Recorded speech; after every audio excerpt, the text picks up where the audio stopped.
Salve, meus queridos, tudo bem com vocês? Tranquilos? Aqui quem vos fala é o Prof. Dan. E vamos para mais uma provinha do IME. Você que está aí na pegada, na preparação do IME, ok? Então aí, acompanhe com a gente aí que nós vamos ver mais uma prova do IME de segunda fase de Física, beleza? Não se esqueçam de se inscrever no canal, se curtir, se gostar dessa resolução, dê aquele like e compartilhe esse vídeo. Maravilha, galera? Vamos começar então com a prova de 2012, Física, segunda fase. A primeira questão está assim, galera. Nós temos uma circunferência e o nosso plano cartesiano, começando aqui com a origem no centro da circunferência, beleza? Essa circunferência representa um movimento circular. Então, nós temos uma partícula que está se movendo, ó, neste sentido aqui, beleza? Quando a partícula está no ponto mais alto, a velocidade aqui desse ponto A, ela tem 6 metros por segundo. Então, a partícula descreve um movimento circular e a velocidade no ponto mais alto é de 6 metros por segundo, beleza? Quando a partícula chega nesse ponto, é aplicado sobre essa partícula uma força F, beleza?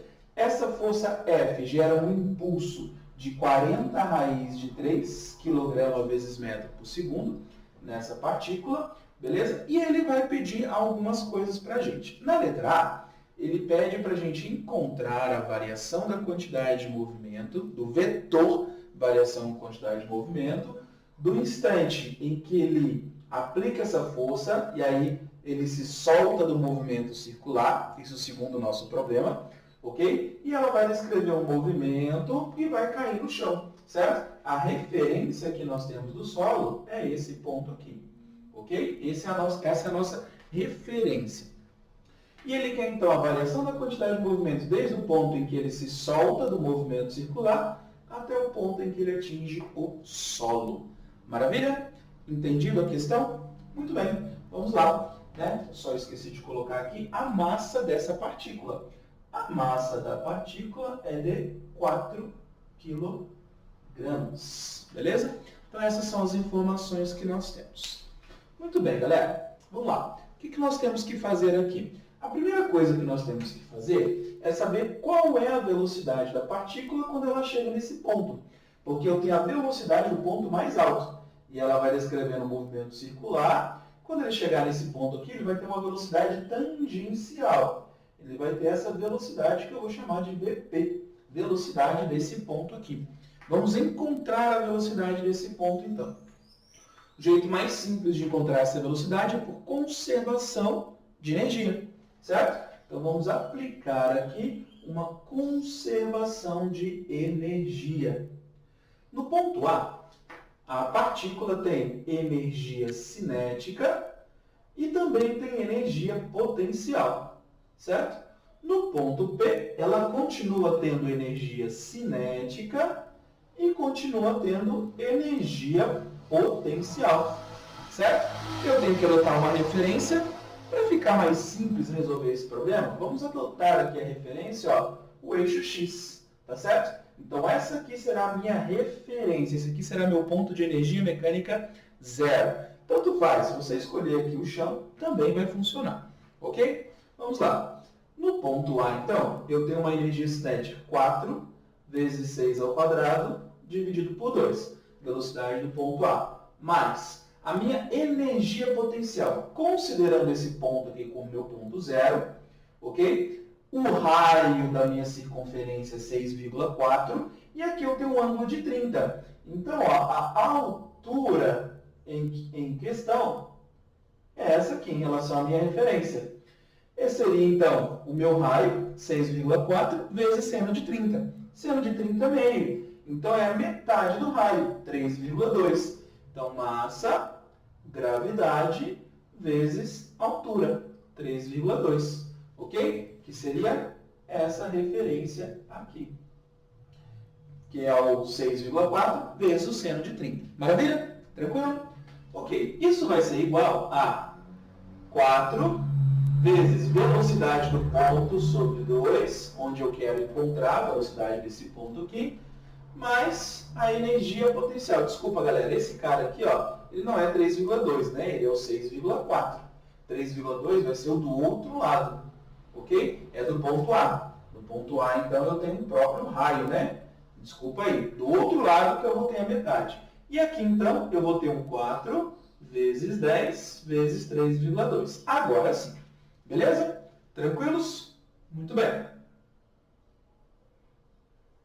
O que eu vou fazer aqui agora? Bom, agora é só achar o VP, né? O VP é a nossa primeira informação importante para resolver o problema.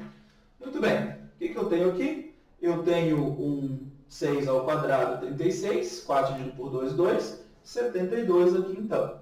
Mais, certo? Aqui eu tenho um 64. 64 vezes 4, eu tenho um 256.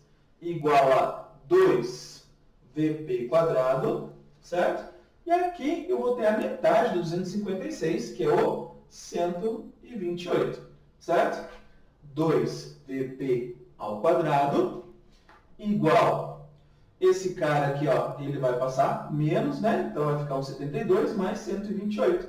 Isso dá 200, certo? Nós tiramos daqui que VP ao quadrado é igual a 100. Portanto, a velocidade do ponto é igual a 10 metros por segundo. Beleza, essa foi a minha primeira informação. Velocidade desse ponto aqui, 10 metros por segundo. Maravilha, galera? Muito bem. E agora? E agora o que nós temos que fazer? Bom, essa velocidade aqui, deixa eu escrever de outra cor, certo? Vamos ver de vermelho. Vermelho aqui acabou a tinta, né? Então vamos escrever de verde.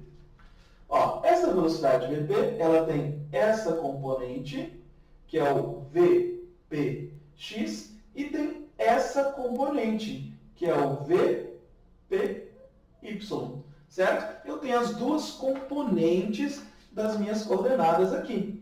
Maravilha? Aqui eu tenho um ângulo de 30, beleza? Então aqui eu tenho um ângulo de 60. Aí aqui eu vou ter um ângulo de 30 também, certo? Então desse lado aqui eu vou ter um ângulo de 60 graus. Tranquilo? Maravilha? Ok. E agora então, né, nós conseguimos continuar nosso problema. Vamos lá, VPX. Quem será o VPX? V dessa coordenada vai ser o VP cosseno, aliás, seno de 60, certo? Então, eu vou ter um 10.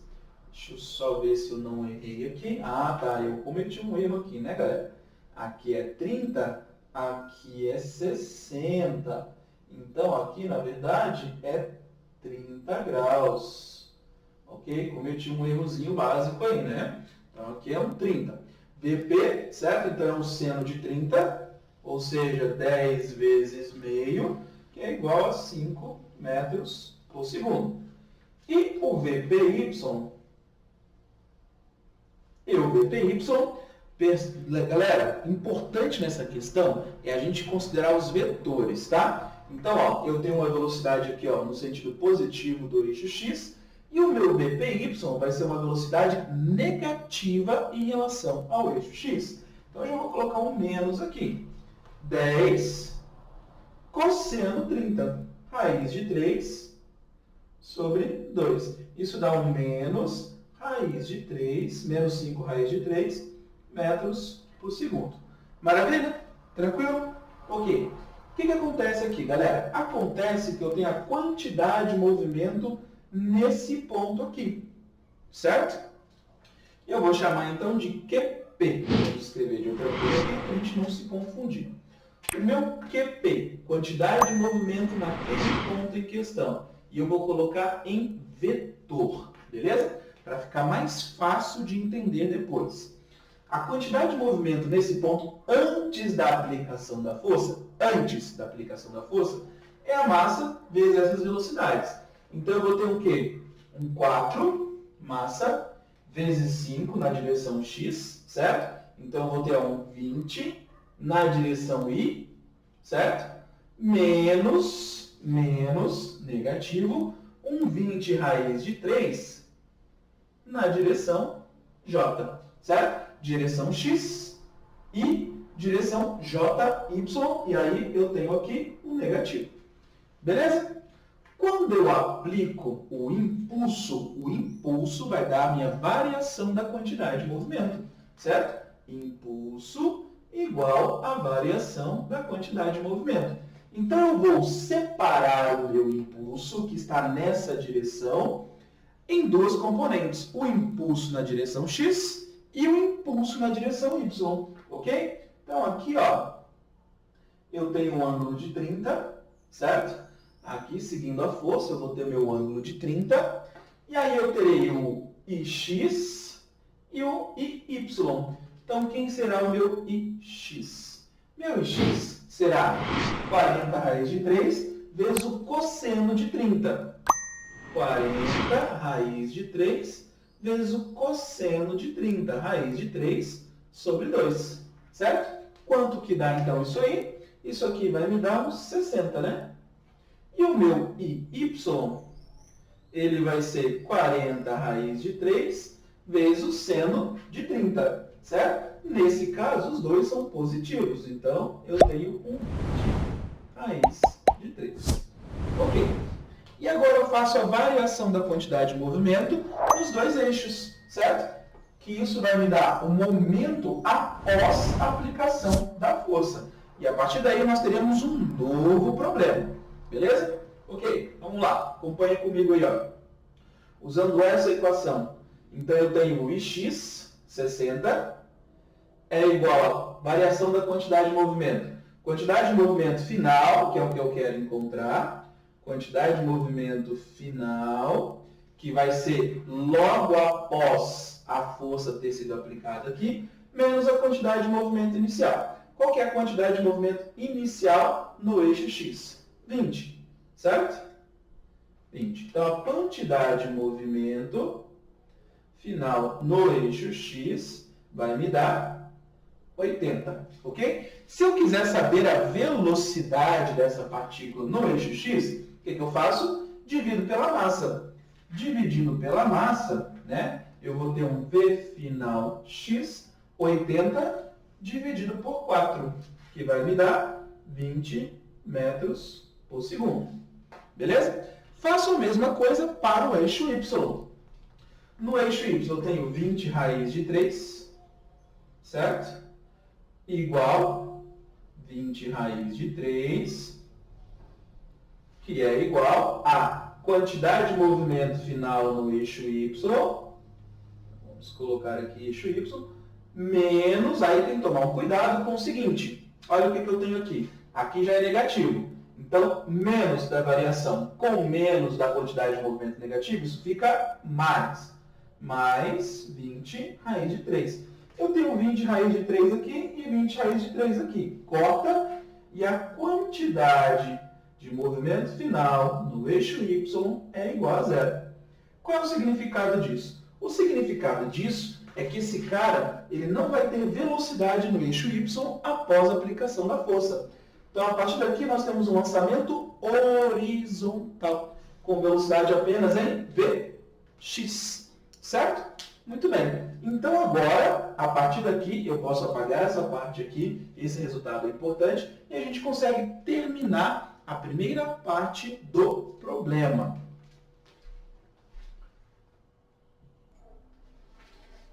Então, galera, olha lá. O que acontece aqui agora?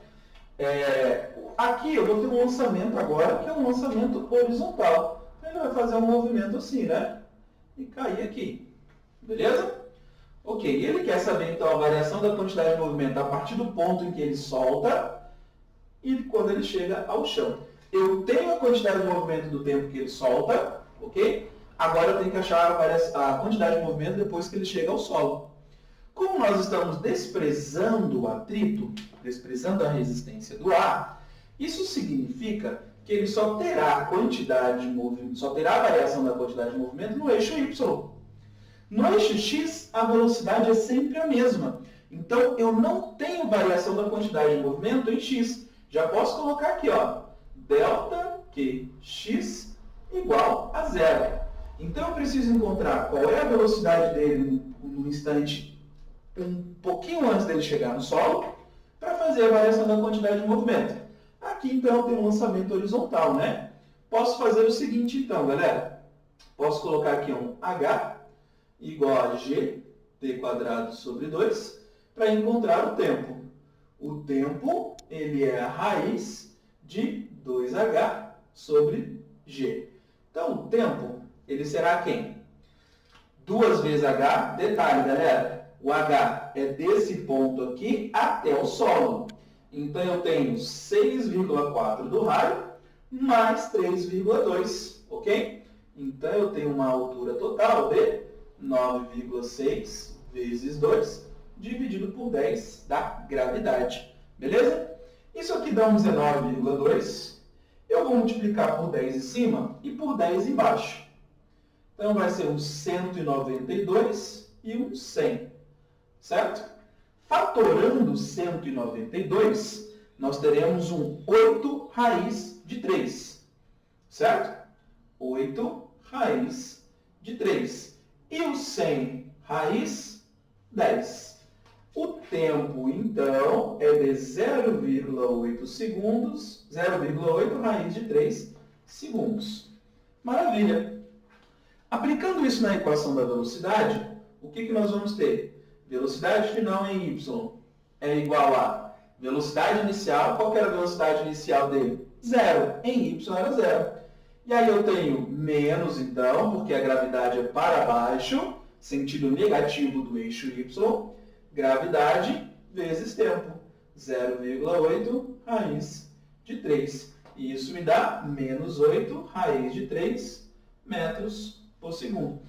E aí, a variação da quantidade de movimento, então, no eixo y, será o quê? Quantidade de movimento final, que é isso aqui vezes a massa, massa vezes velocidade, menos a inicial. Só que a inicial em y era quanto? 0, ok? Então, esse é o resultado. Qual que é a variação da quantidade de movimento, então? 4 vezes 8 menos 32, raiz de 3. Em qual direção? Direção J. Metros por quilograma metros por segundo, né? Quilograma metros por segundo. Essa é a variação do vetor quantidade de movimento. E essa é a resposta, então, da letra A. Beleza, galera? Tranquilos? A letra B é bem mais simples do que a letra A. Vamos lá resolver a letra B. O que ele pede na letra B? A letra B ele pede a coordenada x, certo? Ele pede, então, ali, ó, onde esse cara vai estar quando ele cair, beleza? Quando ele fizer esse movimento aqui, ó, ele vai cair em qual ponto em relação ao eixo x? Muito bem. Aplicamos aqui uma equação de posição, certo? Equação de posição para ele, que será x igual a x0 mais vx vezes t, certo? Ok. Olha lá, x. Quem será meu x? Meu x será quem? Olha o x inicial. X inicial é esse aqui, ó, que é o r vezes cosseno 30. Raio vezes o cosseno de 30. Então, eu tenho 6,4 vezes raiz de 3 sobre 2. Mais meu Vx. Quanto vale o Vx? Né? O nosso Vx, ele valia agora, boa pergunta, né? Eu apaguei o nosso Vx, mas nosso Vx era 20 metros por segundo. Beleza? 20 vezes o tempo. Qual que é o tempo? 0,8 raiz de 3. 0,8 raiz de 3. Beleza, galera? O que eu tenho aqui, então? Eu tenho 3,2 raiz de 3 mais 16 raiz de 3. Nosso x, então, vai dar 19,2 raiz de 3 metros. Essa é a posição em que ele cai no solo. Maravilha? E aí está terminada a nossa questão. Questão 1 do IME resolvido com sucesso. Beleza? Não saiam daí e esperem a próxima solução. Valeu!